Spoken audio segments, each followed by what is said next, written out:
So hello and welcome back again on the channel of Race IAS. I hope that you all are doing fine and you all are preparing fine for whatsoever you are preparing.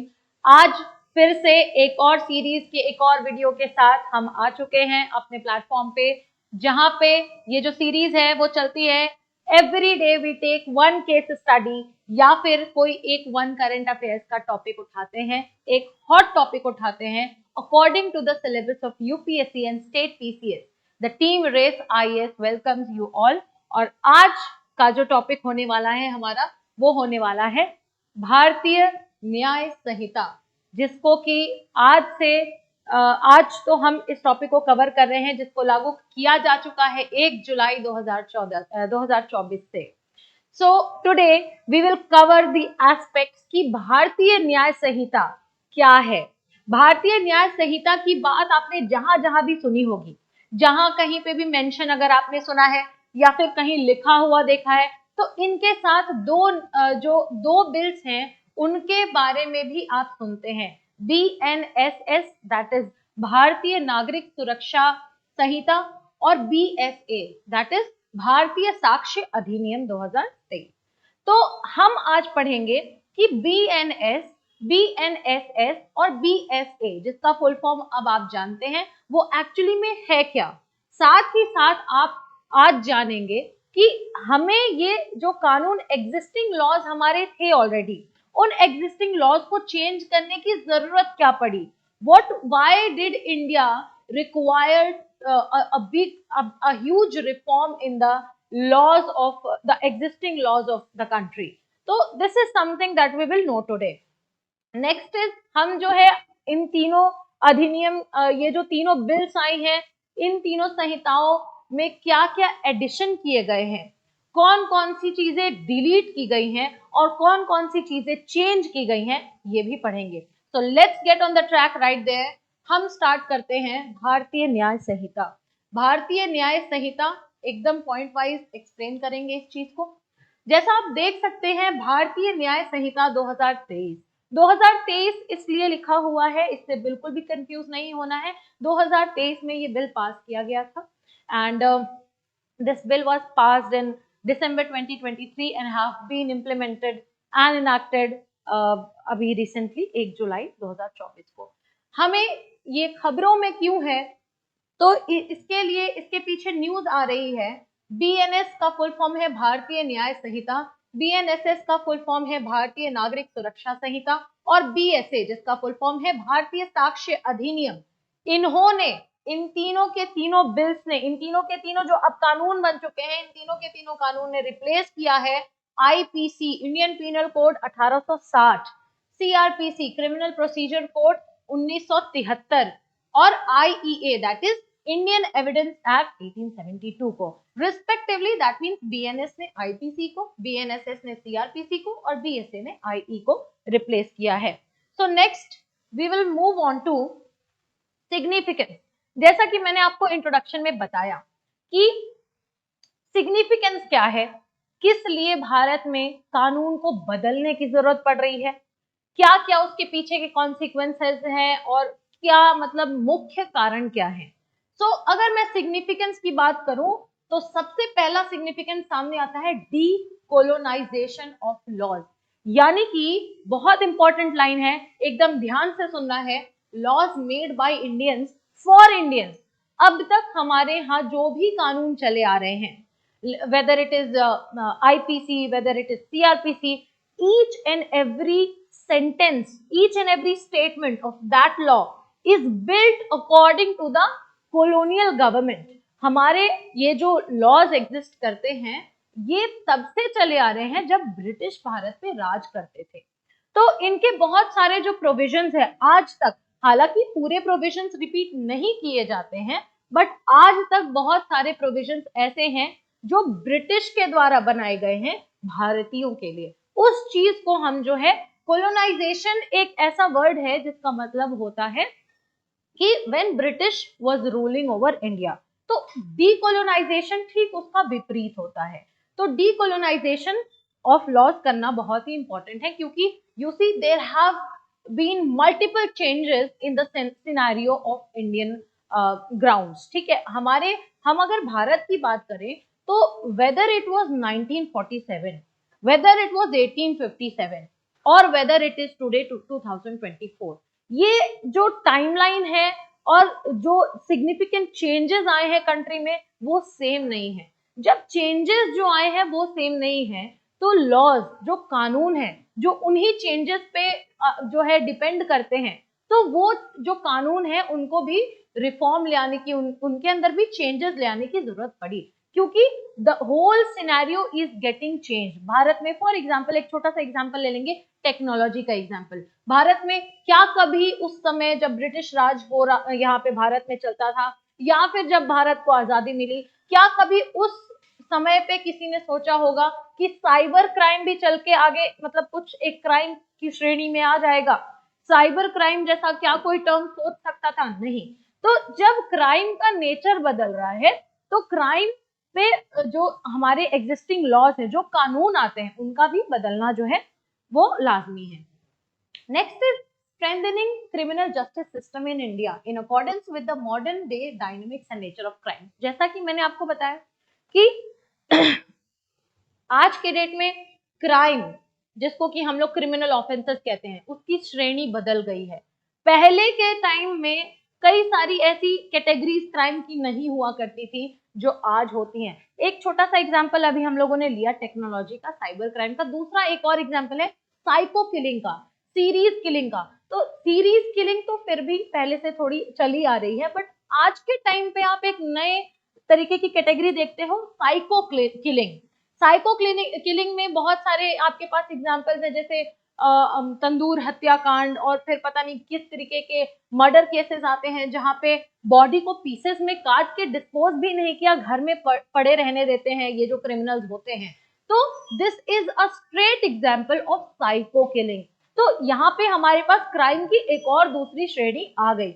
ऐसे जो नए नए अलग अलग dynamic crimes आ रहे हैं, इनके साथ में डील करने के लिए, ऐसे लोगों को पनिशमेंट देने के लिए और फेयर जस्टिस प्रोवाइड करने के लिए, एफिशिएंट जस्टिस प्रोवाइड करने के लिए हमें एक नए कानून की जरूरत पड़ी।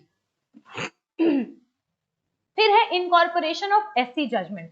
सुप्रीम कोर्ट ने समय दर समय बहुत ही लैंडमार्क जजमेंट्स दिए हैं in the history of India. जितने भी सुप्रीम कोर्ट के जजमेंट्स हुए हैं, उनके लैंडमार्क जजमेंट्स को कानून में सम्मिलित किया गया है, और उनको सम्मिलित करके उसी मतलब सुप्रीम कोर्ट का जो विजन है उसको कानून में इंप्लीमेंट करके जो नया कानून लेकर के आया गया है वो है अपना भारतीय न्याय संहिता। इसी के साथ इंश्योरिंग जेंडर न्यूट्रलिटी। मैं बहुत अगर ब्रीफ में जाऊं, बहुत ब्रीफ में अगर एक्सप्लेन करूं, जेंडर न्यूट्रलिटी की अगर मैं बात करती हूँ, तो जो हमारे एग्जिस्टिंग कानून है आईपीसी, मतलब अब तो नहीं है लेकिन जो एग्जिस्टिंग कानून थे, आईपीसी हो गया, सीआरपीसी हो गया, इसमें जेंडर न्यूट्रलिटी नहीं है। फॉर एग्जाम्पल, एक छोटा सा एग्जाम्पल ये है कि महिलाओं के साथ छेड़छाड़, ठीक है, मॉलेस्टेशन या फिर outraging the modesty of women, महिलाओं के साथ छेड़छाड़ केवल कौन कर सकता है? एक मैन कर सकता है, एक मेल कर सकता है, ऐसा कहते थे हमारे एग्जिस्टिंग लॉज। लेकिन भारतीय न्याय संहिता के अंदर, भारतीय न्याय संहिता के अंदर जो नए प्रोविजंस आए हैं, इसमें बताया गया है कि ये जो आउटरेजिंग मॉडेस्टी ऑफ वुमेन है, महिलाओं के साथ छेड़छाड़ की जो इंसिडेंट्स आते हैं, ऐसे सब जो कानून है वो जेंडर न्यूट्रल रहेंगे। That means even a women can also be booked for the same offence. एक महिला को भी इस तरीके की ऑफेंस के लिए गिरफ्तार या फिर पनिश किया जा सकता है। तो this is one very good feature of the new law. फिर आता है community service as an alternate form of punishment for the first time convict. कुछ ऐसे लोग होते हैं, जैसे क्राइम अगर एथिकली बात करें, अगर एथिक्स के और एथिक और मोरल्स पे अगर बात करें, मोरालिटी पे अगर बात करें, तो कोई भी क्राइम छोटा नहीं होता है।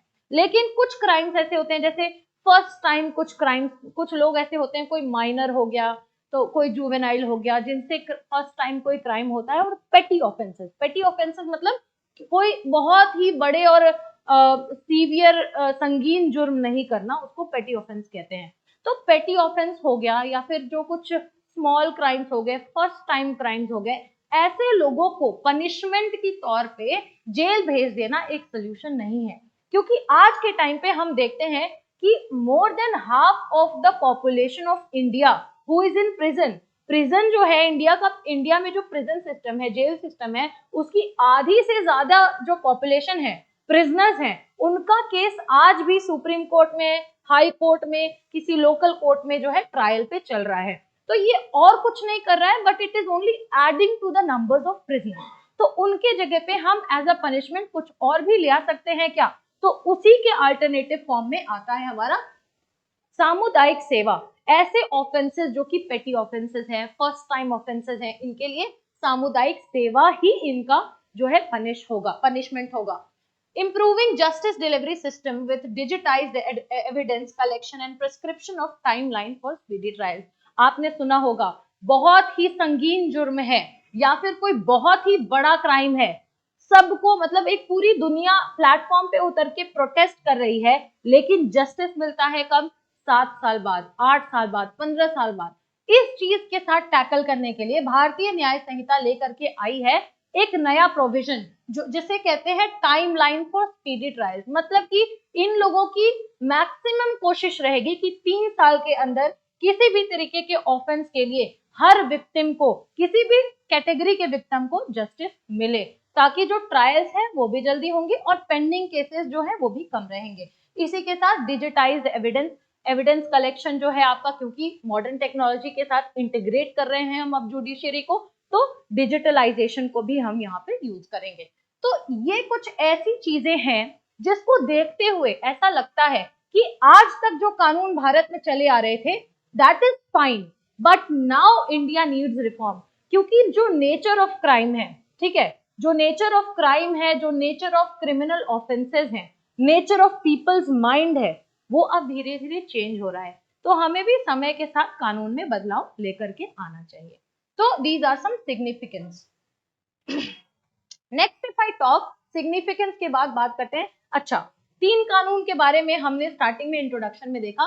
BNS भारतीय न्याय संहिता, BNSS दैट इज भारतीय नागरिक सुरक्षा संहिता, एंड BSA दैट इज भारतीय साक्ष्य अधिनियम। एक एक करके अगर उनके बारे में पढ़ते हैं, दिस इज वेरी एफिशिएंट, बहुत ही शानदार तरीके से इन कानूनों को बनाया गया है।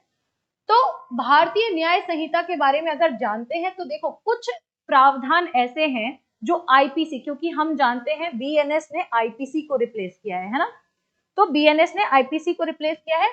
आईपीसी में कुछ प्रावधान ऐसे थे जो बीएनएस में नहीं लिए गए हैं, है ना, जो डिलीट कर दिए गए हैं, और आईपीसी में कुछ प्रावधान ऐसे थे जिनको कि बीएनएस में लिया गया है, बट उनको थोड़ा सा उनका नेचर चेंज कर दिया गया है।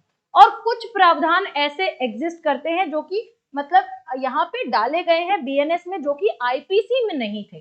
तो एक एक करके देख लेते हैं कौन कौन से प्रोविजन बीएनएस के अंदर डिलीट किए गए हैं।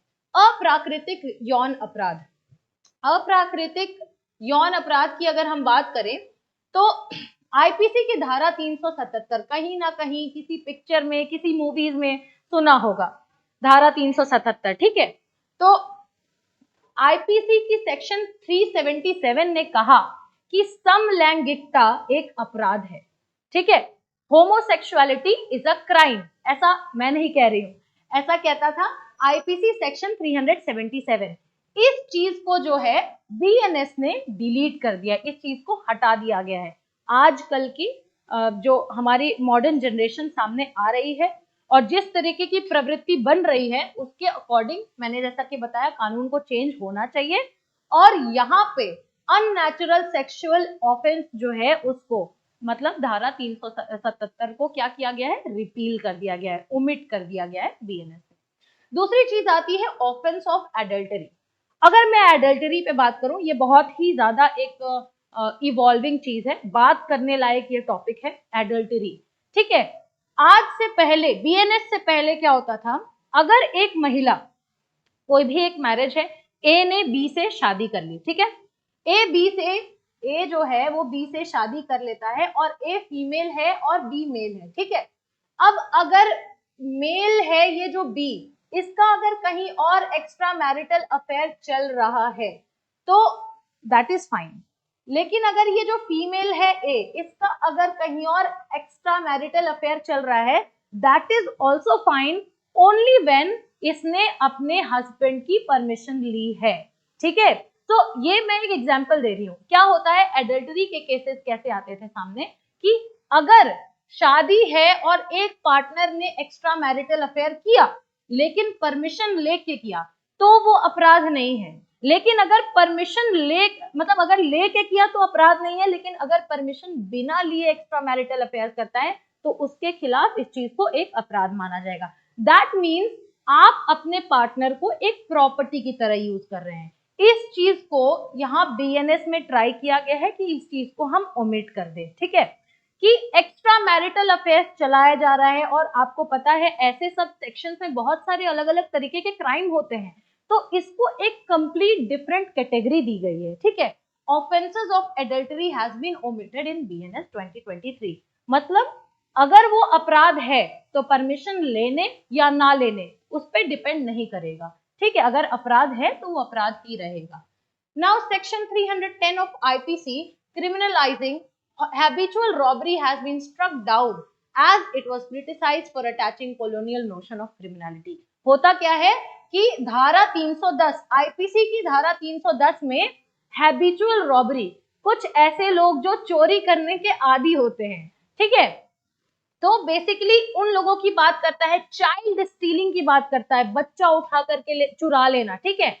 ऐसे लोगों को आईपीसी, मैं फिर से रिपीट करूंगी, हैबिचुअल रॉबरी की मतलब हर 2 दिन बाद चोरी करने पहुंच गए, ठीक है, हैबिचुअल रॉबरी हो गई, या फिर चाइल्ड स्टीलिंग हो गया, बच्चा चोरी करना, ये ह्यूमन ट्रैफिकिंग में जो ये चीजें आ जाती हैं, ऐसे लोगों को आईपीसी ठग करार देता था, एक लेबल देता था कि ये लोग क्या है, ये लोग ठग हैं। बीएनएस ने यहाँ पे इसको चेंज कर दिया। बीएनएस ने कहा कि नहीं, ऐसे लोगों के लिए एक कंप्लीट डिफरेंट क्रिमिनल कैटेगरी बनाएंगे, ऐसे लोगों को हम ठग तो नहीं कह सकते, ठीक है।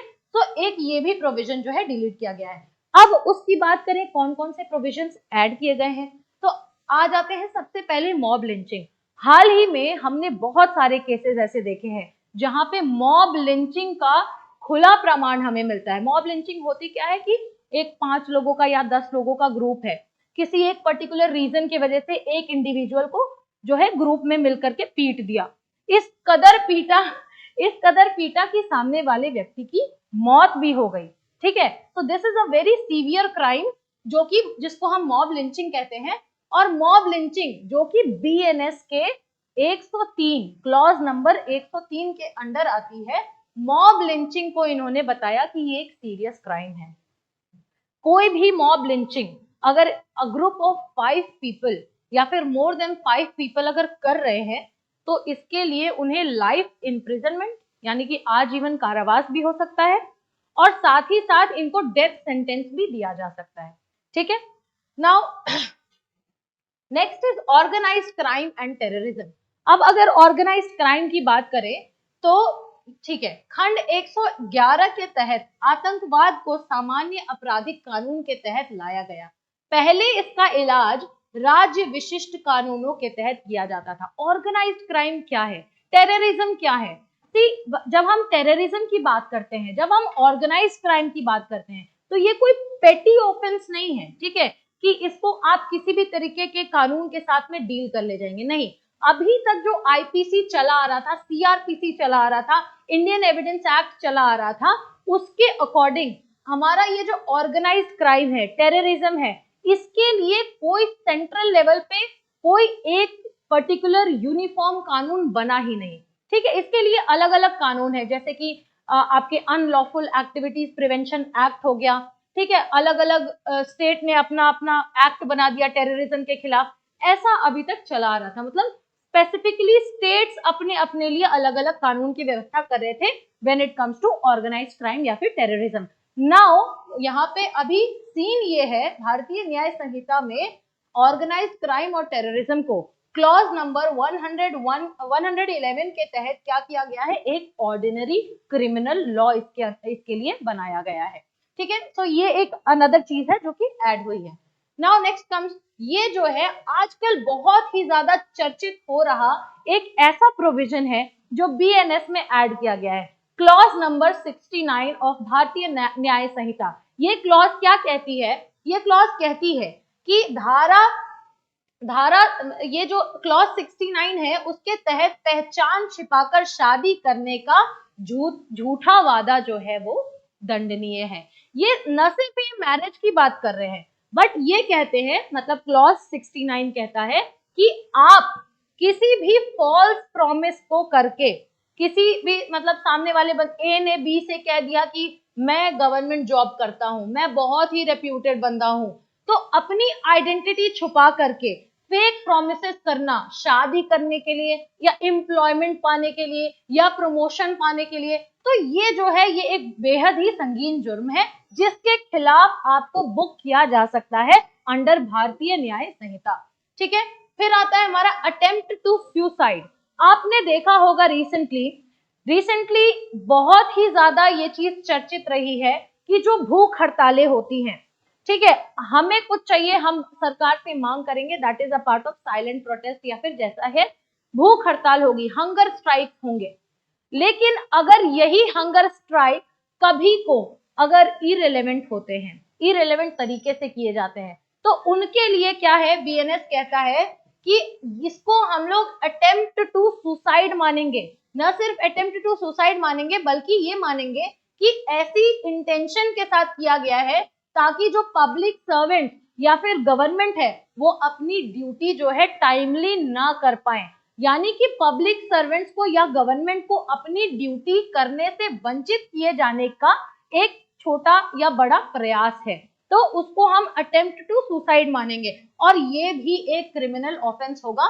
एग्जाम्पल में साफ साफ लिखा है हंगर स्ट्राइक, लेकिन ये हर हंगर स्ट्राइक के लिए नहीं है, दिस इज फॉर इरेलेवेंट। अगर कोई भी हंगर स्ट्राइक आती है जो किसी इरेलेवेंट मुद्दों पर है, तो फॉर दैट।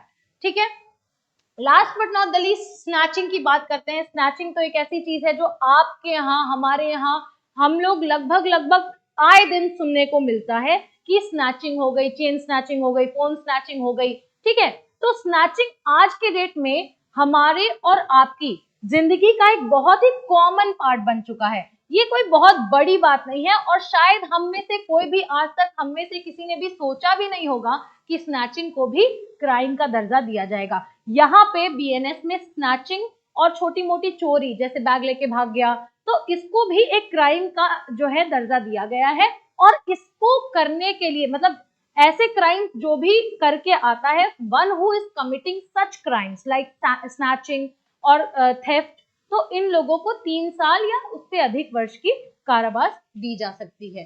ठीक है, नेक्स्ट इज भारतीय नागरिक सुरक्षा संहिता। आई होप भारतीय न्याय संहिता जो है बीएनएस, जिसने आईपीसी को रिप्लेस किया है, I hope that is clear. Now we will jump to Bharatiya नागरिक सुरक्षा संहिता, जिसने किसको रिप्लेस किया है, सीआरपीसी को। सीआरपीसी का फुल फॉर्म होता है criminal procedure act, that was 1973। तो इसके अंतर्गत जो मेजर प्रोविजंस है उसको एक बार फटाफट देख लेंगे। मेजर प्रोविजन क्या है, extension of detention period in police custody. इससे पहले सीआरपीसी में एक प्रावधान ये था कि पुलिस कस्टडी में डिटेंशन, मतलब पुलिस के हिरासत की अवधि जो है वो कितनी दी गई थी, 15 दिन की दी गई थी। ठीक है, इस 15 दिन की अवधि को एक्सटेंड करके भारतीय नागरिक सुरक्षा संहिता में इसको क्या कर दिया गया है, 19 दिन का कर दिया गया है। दैट मीन्स अब कोई भी अगर किसी भी तरीके का क्राइम होता है और अगर जो इसको अक्यूज्ड जो है उसको पुलिस कस्टडी में रखती है, तो कस्टडी की अवधि 15 दिन से एक्सटेंड होगी अगर, तो that is not a problem anymore, क्योंकि मैक्सिमम पीरियड ऑफ कस्टडी क्या है, maximum period is 90 days. First thing. Second thing is कि अपॉर्चुनिटी फॉर द विक्टिम, किसी भी तरीके का ट्रायल हुआ, किसी भी तरीके की जजमेंट आई, किसी भी तरीके का पनिशमेंट मिला, केस को खत्म करने से पहले, विथड्रॉ करने से पहले, उसकी फाइल को क्लोज या कंक्लूड करने से पहले एक बार विक्टिम को जरूर सुना जाएगा। विक्टिम कौन होता है, जो जिसे हम पीड़ित कहते हैं, जो किसी भी तरीके के क्राइम से पीड़ित होता है। तो किसी भी फाइल को कंक्लूड, किसी भी केस को कंक्लूड करने से पहले एक बार विक्टिम को सुनने का, मतलब अवसर प्रदान, बोलने का अवसर प्रदान किया जाएगा। ठीक है, next is trial in absentia. ये एक बहुत ही इंपॉर्टेंट पॉइंट है जो कि इससे पहले के कानून में सीआरपीसी में मिसिंग था। यानी कि क्या है, अनुपस्थिति में परीक्षण। अगर किसी भी तरीके का क्राइम रजिस्टर होता है किसी भी एक पर्सन के against, suppose the person is a और ए के अगेंस्ट क्या है, किसी भी तरीके का क्राइम रजिस्टर होता है और नोटिस भी जाती है ए के पास, लेकिन ए का कोई रिस्पांस नहीं आता है, या फिर जिस दिन ए को अपीयर होना है ए अपीयर नहीं हो पाता है on the day of case या फिर on the day of trial, ठीक है। तो ऐसे टाइम पे एक पूरी की पूरी जो प्रोसीडिंग होने वाली है, जो आगे का प्रोसीजर होने वाला है, वो नहीं रुकेगा। मुख्य अपराधी अगर एब्सेंट है, अगर अनुपस्थित है, तो भी प्रोसीडिंग नहीं रुकेगी। ठीक ऐसा माना जाएगा कोर्ट में कि वो आदमी इस कोर्ट में मौजूद है और प्रोसीडिंग को कंटिन्यू किया जाएगा, ठीक है। सो ट्रायल इन एब्सेंशिया यही है कि किसी भी अपराधी, कोई भी अपराधी अगर है, वो अगर मौजूद नहीं है प्रोसीडिंग के टाइम, तो प्रोसीडिंग जो है उसकी वजह से रुकेगी नहीं, प्रोसीडिंग ठीक वैसे ही चलेगी जैसे उसके प्रेजेंस में चलती, ठीक है। So next is, I will take a pen, ठीक है। Next is no statutory bail provision if accused has more than one offense against his name। यानी कि अपराधी के खिलाफ अगर एक से अधिक मामले दर्ज है, एक से अधिक क्रिमिनल ऑफेंसेस अगर उसके खिलाफ रजिस्टर हैं, तो उस पर्सन को बेल का जो प्रोविजन है, बेल का जो प्रावधान है, वो नहीं मिल पाएगा। तो this is again one very major change जो कि लेके आया है भारतीय नागरिक सुरक्षा संहिता। इससे पहले जो एग्जिस्टिंग लॉज हैं, सीआरपीसी या फिर हमने भारतीय न्याय संहिता भी पढ़ा है, तो भारतीय न्याय संहिता ने रिप्लेस किया है आईपीसी को। तो आईपीसी और सीआरपीसी में जितने भी प्रावधान हैं उसमें इस तरीके से ये चेंजेस लेकर के आ रहे हैं, जिस तरीके से जो क्राइम है आजकल के मॉडर्न डे का जो क्राइम है उसका नेचर चेंज हो रहा है, ठीक है। So again coming on to the next slide, Bharatiya साक्ष्य अधिनियम। अभी तक हमने पढ़ा बीएनएस, बीएनएस स्टैंड्स फॉर भारतीय न्याय संहिता। अभी तक हमने पढ़ा बीएनएसएस जिसका फुल फॉर्म है भारतीय नागरिक सुरक्षा संहिता। Now we will study BSA, भारतीय साक्ष्य अधिनियम, जिसने किसको रिप्लेस किया है, आईईए 1872 यानी इंडियन एविडेंस एक्ट ऑफ 1872। तो किस तरीके से रिप्लेस किया है भाई, आओ जरा ये मेजर प्रोविजंस अगर देखें तो कुछ प्रोविजंस जो हैं आईईए के रिटेन किए गए हैं, मतलब एज इट इज छोड़ दिए गए हैं, जैसे burden of proof, confession, relevancy of fact.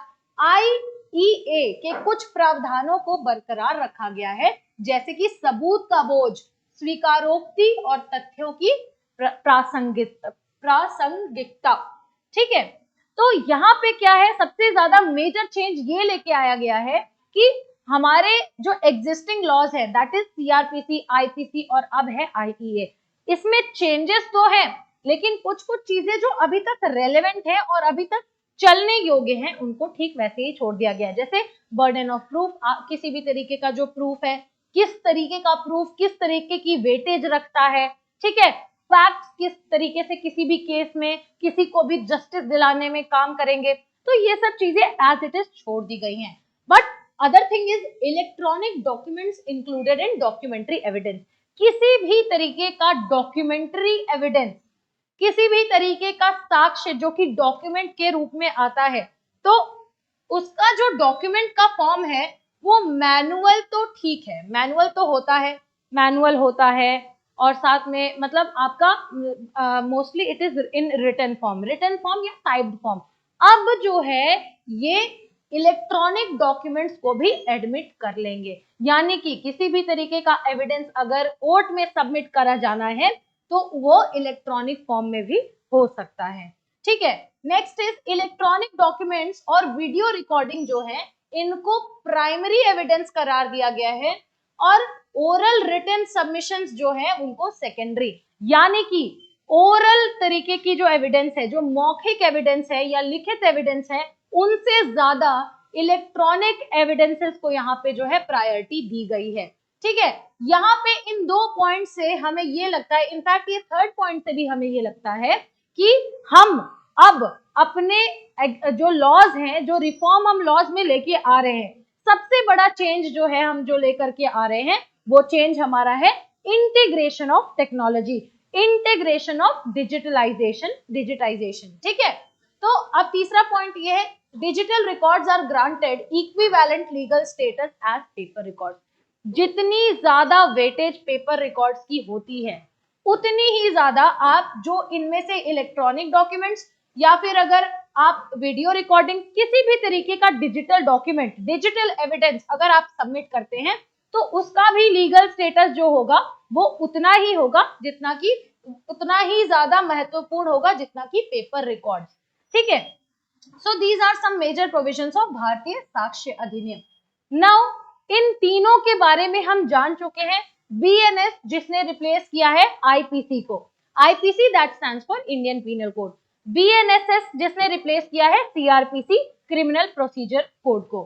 ठीक है, इसी के साथ साथ भारतीय साक्ष्य अधिनियम जिसने रिप्लेस किया है इंडियन एविडेंस एक्ट को। इन तीनों के बारे में हम पढ़ने के बाद क्या एक कंक्लूजन निकाल सकते हैं? Before coming to the conclusion, if I suggest कुछ मेजर इवोल्यूशन जो नए कानून में लेकर के आए गए हैं, मतलब प्रोविजंस जितने भी डिलीट हुए हैं हमने वो भी देखा, जितने भी ऐड हुए हैं हमने वो भी देखा, लेकिन यहाँ पे सबसे महत्वपूर्ण बात ये है कि एग्जिस्टिंग लॉज में, एग्जिस्टिंग लॉज का जो नेचर है वो किस तरीके से रिफॉर्म किया जा रहा है न्यू लॉज में। सबसे पहला पॉइंट आता है जेंडर न्यूट्रलिटी। जैसा कि मैंने आपको बताया कि सेक्शन 354A जो कहता है outraging the modesty of women, हमने वीडियो के एकदम स्टार्ट में इस चीज को डिस्कस किया है कि किसी भी मतलब कोई भी अगर एक ऐसा कानून है जहां पे आपको जेंडर न्यूट्रलिटी नहीं दिखती है आईपीएस में, उस सेक्शन में जेंडर न्यूट्रलिटी लेकर के आया है बीएनएस, बीएनएसएस और बीएसए। ठीक है, और एक छोटा सा एग्जांपल है outraging the modesty of women. जैसा मैंने बताया, महिलाओं के साथ छेड़छाड़ या उनकी डिग्निटी को हार्म करने वाले जो भी ऑफेंसेस हैं, now under the provisions of BNS, BNSS और बीएसए, न केवल जो है मेल्स बट फीमेल्स भी ऐसे सब ऑफेंसेस के लिए बुक हो सकती हैं, इनके खिलाफ भी केस जो है दर्ज किया जा सकता है। दूसरी चीज है फेक न्यूज, यानी कि फेक न्यूज को भी अब एक अच्छा, एक संगीन और एक बहुत ही ज्यादा सिग्निफिकेंट क्राइम माना जाएगा, क्योंकि अभी तक जैसा मैंने आपको बताया आज से 50 वर्ष पहले, 100 वर्ष पहले कोई सोच नहीं सकता था कि साइबर क्राइम भी एक तरीके का क्राइम हो जाएगा। तो now fake news is also one among those crimes जो कि कभी कोई सोच नहीं सकता, जिसका कि हम use day to day life में करते हैं, ये भी एक क्राइम बन जाएगा और ये एक क्राइम बन चुका है अंडर बीएनएस। ठीक है, भारतीय न्याय संहिता, पब्लिशिंग फॉल्स और misleading information and spreading of fake news. Next is sedition. Sedition का जो कानून है, जैसा कि हम सब जानते हैं, that was given under the existing laws of India, sedition को चेंज कर दिया गया है। बहुत सारे लोगों ने इस चीज पे अपने जो है अपनी राय दी कि सेडिशन को किस तरीके से खत्म किया जा सकता है, सेडिशन को किस तरीके से हटाया जा सकता है, but a point two be noted over here, sedition को खत्म या हटाया नहीं गया है। बीएनएस भारतीय न्याय संहिता के अंतर्गत सेडिशन को कोडिफाई किया गया है, इसको एक नया नाम दिया गया है। ठीक है, और वो नाम आता है देशद्रोह या राजद्रोह। Sedition will now be called देशद्रोह या राजद्रोह। और इसमें किसी भी तरीके की एक्टिविटीज, सेपरेटिस्ट एक्टिविटीज या फिर ऐसी एक्टिविटीज जो समाज में, जो सोसाइटी में हेट पैदा करती हैं, ठीक है, ऐसी एक्टिविटीज को या तो फाइनेंशियल तरीके से आप फंड कर रहे हो, सपोर्ट कर रहे हो, या फिर किसी भी तरीके की सेपरेटिस्ट फीलिंग को आप इनकरेज कर रहे हो, दैट विल कम अंडर राजद्रोह या फिर देशद्रोह, एंड दैट इज सेडिशन। ठीक है, and this is last but not the least community service, जिसपे हमने बात की है कि जो पेटी ऑफेंसेस होते हैं, जो छोटे क्राइम होते हैं, जिनका नेचर इतना ज्यादा सीवियर नहीं होता है, जो फर्स्ट टाइम कन्विक्ट होते हैं, तो इनके लिए क्या करना है, इनके लिए कम्युनिटी सर्विस यानी कि सामुदायिक सेवा का प्रावधान लेकर के आया गया है। इससे न सिर्फ लोगों के अंदर मतलब एक अच्छी चीज भी यहाँ पे देखने को मिलती है कि बहुत ही ज्यादा यूनिक तरीका है पनिशमेंट का, लेकिन एक और फायदा इससे ये है कि भारत की 3/4 ऑफ द प्रिजन पॉपुलेशन जो कि आज के डेट में प्रिजनर्स हैं, उनका ट्रायल कोर्ट में चल रहा है। तो इससे जो है इतने जो इंक्रीजिंग नंबर ऑफ प्रिजनर्स है वो भी कंट्रोल में रहेगा और फेयर जस्टिस जो है, फेयर जस्टिस डिलीवरी इंश्योर हो पाएगी। So coming on the conclusion part, हम लोगों ने ये जाना कि बीएनएस क्या है, बीएनएसएस क्या है और बीएसए क्या है। Coming on the conclusion part, किस तरीके की इस चीज में कंक्लूजन निकाल सकते हैं, तो सबसे पहला ये है अंडरस्टैंडेबल होनी चाहिए। ठीक है, मॉडर्नाइज्ड है, दैट आई अंडरस्टैंड। ठीक है, जो नए कानून है, जो नए प्रावधान है वो मॉडर्न है, जो आज के डेट में एग्जिस्ट कर रहे क्राइम्स हैं और नेचर ऑफ क्राइम्स हैं उनसे कंप्लाई करते हैं। But there is one more point that has to be noted कि ये सब जो चीजें हैं वो अंडरस्टैंडेबल होनी चाहिए, न सिर्फ प्रोफेशनल लोगों के लिए बल्कि जनरल पब्लिक के लिए भी ये इजी टू अंडरस्टैंड होना चाहिए। Second is victim centric approach. किसी भी तरीके का जो जस्टिस डिलीवरी है वहां पे प्राथमिकता, प्राइमरी प्रायोरिटी, सबसे टॉप प्रायोरिटी जो है हमें विक्टिम्स को देनी होगी। So this is one more kind of जो एक तरीके का हमारे पास सोर्स आता है बीएनएस निकल करके आता है कि विक्टिम सेंट्रिक अप्रोच है भी और आगे आने वाले समय में बना रहे, इस चीज के लिए हम लोग जो है इसको इंश्योर करेंगे। इंटीग्रेशन ऑफ टेक्नोलॉजी, जैसा कि मैंने बताया भारतीय साक्ष्य अधिनियम के अंतर्गत वीडियो रिकॉर्डिंग्स जो हैं, डिजिटल रिकॉर्डिंग्स जो हैं, इलेक्ट्रॉनिक डॉक्यूमेंट्स का एडमिट होना जो है, ठीक है, तो ये सारी की सारी चीजें क्या है वो हमारे कोर्ट सिस्टम को, जस्टिस डिलीवरी सिस्टम को डिजिटाइज कर रहे हैं, यानी कि we are on the verge of integrating technology within the court system of India.